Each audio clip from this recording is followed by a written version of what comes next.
Miami Marlins baseball on Fox Sports Florida is presented by Leon Medical Center, proud sponsor of Miami Marlins baseball and a safe and healthy community. At it again, another doubleheader. This time it's the Nationals in town, the final home series of 2020.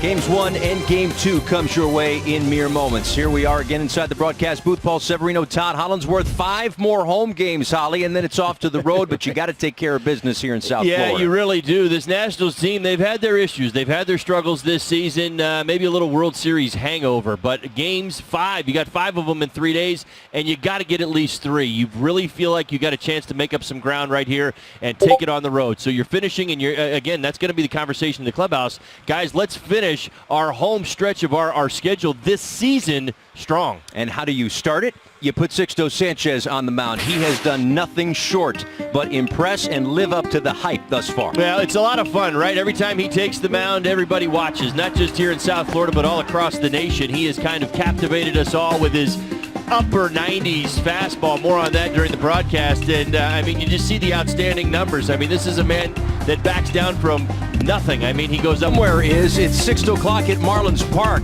Sixto Sanchez takes the mound. He has been great thus far. He talked to Pedro Martinez, his idol, and Pedro asked him, why do you throw the changeup the way you do? And it speaks to this kid's baseball IQ. He had a great answer, Holly, as to why.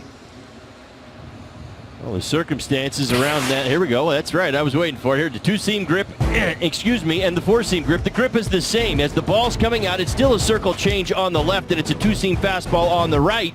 He wants the pitches to mirror themselves. He wants them to look identical, and they do. And as I always say, the proof, as if you don't believe me right now and you see 2 swings and misses, the proof is in the numbers.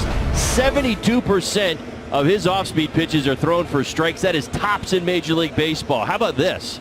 A swing rate of 64% against that changeup.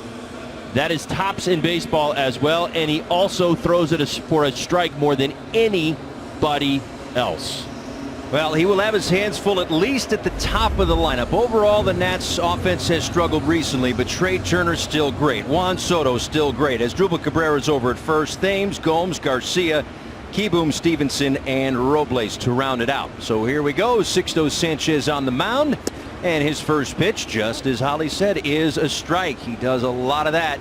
Pours it into the zone with a bunch of his pitches. This is his 6th big league start and the first time that he will face a team a second time around. He faced the Nationals for his Major League debut. Defensively for tonight's ball game.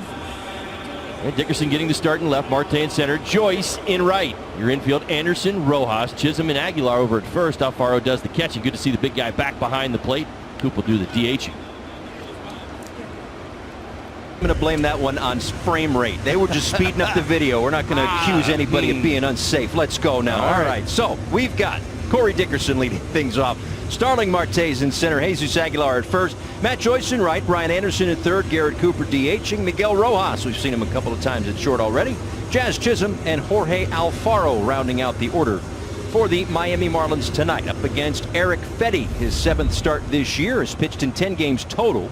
Seen the Marlins a couple of times throughout his short career, 1-0 with a sub-2 ERA. This year, though, the ERA is up over 5 for the Washington Nationals. Dickerson digs in.